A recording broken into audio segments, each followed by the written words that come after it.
In today's video, I am going to explain division of neck and I will explain how I see these anatomy for clinical experience. In my personal opinion, I separate neck for three divisions: posterior part, anterior part, and inside of spine. On posterior part, there are mainly muscles and myofascia. There are a lot of neck muscles on posterior part, literally, right? Like trapezius, like erector spinae, semi-spinalis muscles, suboccipital muscles. Bunch of muscles are on posterior part. If this part gets tight, of course, that inhibits neck movement. Very common, very popular part, right? How about anterior part? I believe this part is oftentimes ignored for neck restriction. However, I believe this part is also important. What kind of tissues are there in front of cervical spines? There are esophagus, there are trachea, there are the hyoid bones, infrahyoid muscles, and many other tissues. What if this part gets tight? That may aggravate neck movement because this is pulling neck, and of course this tightness may affect for neck movement. And anterior part is affected by car accident or whiplash, like posterior part. Many people focus on posterior part after whiplash and car accident. Of course, this is also important. I don't say this is not important. This is important place. However, I want you to focus on anterior part as equally as posterior part. When somebody got a lot of force, rapid force on neck, of course, anterior part is restricted. This part is also important.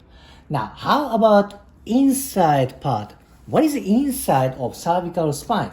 There is spinal cord, right? And above neck, there's head. What is inside of head? There is brain, correct? And I focus on membrane around central nervous system. That is dura mater. Oh my gosh, I love doing treatment for dura mater. Treatment, it's not a medical intervention. It's like an osteopathic technique. It's a hands-on technique. I love doing this kind of technique. Why is that? Because tightness of dura mater pulls head like this. And what is below head? There's cervical spines. What is below brain? That's spinal cord, right? So if membrane of dura mater gets tight, this tightness of membrane may affect for membrane around spinal cord, don't you think?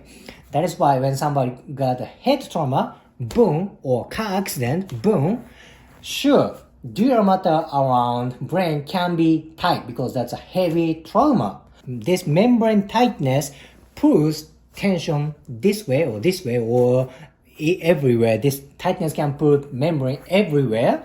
Then what's going to happen for inside of neck? That can be tight. Then what if inside gets tight? That may restrict movement of neck drastically. So it's like a core of neck. It's like literally midline, literally the center of neck. If this membrane gets tight, of course that may affect for neck movement, and this can create neck pain and of course for headache. So this is how I see a division of necks. Posterior part, there are mainly neck muscles, very important. Anterior part, basically there are internal organs such as trachea, esophagus, maybe for hyoid, infrahyoid muscles, very delicate area, very important. And inside of cervical spine and inside of head, there's membrane covering around central nervous system.